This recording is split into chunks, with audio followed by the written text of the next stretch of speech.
Vous arrivez dans une salle, la salle est pleine, vous dispensez votre cours et au moment où vous partez, vous devez être remplacé par un autre enseignant et la classe se vide.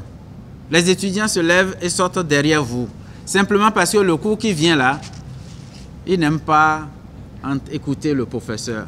Quelle image cela donne à cet enseignant?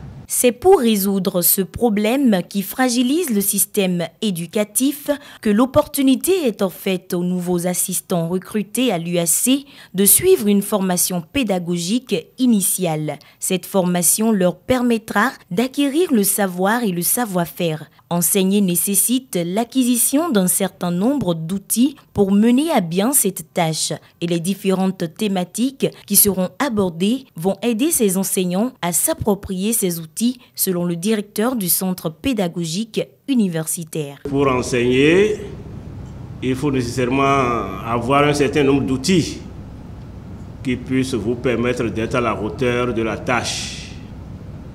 Avant, ce n'était pas le cas. Et on essayait de faire ce qu'on pouvait.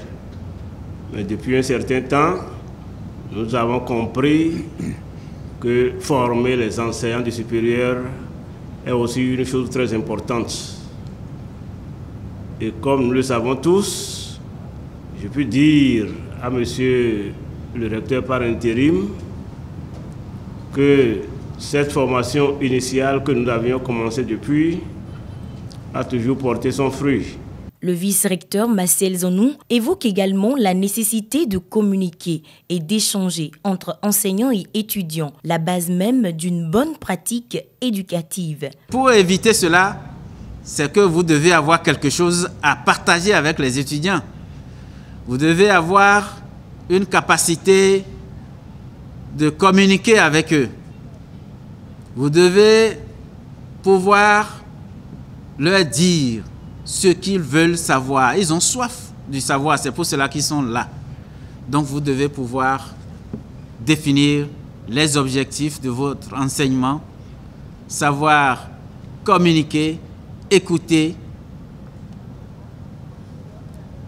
Mais tout cela nécessite un apprentissage. Cette séance de rencontre et d'échange marque l'ouverture d'une formation qui va durer 4 jours. Les principes et exigences du système LMD et l'importance de l'étude dans le processus enseignement-apprentissage sont les 2 thématiques qui seront abordées au cours du premier jour. La dernière thématique prévue pour le 4e jour concerne les technologies de l'information et de la communication en éducation.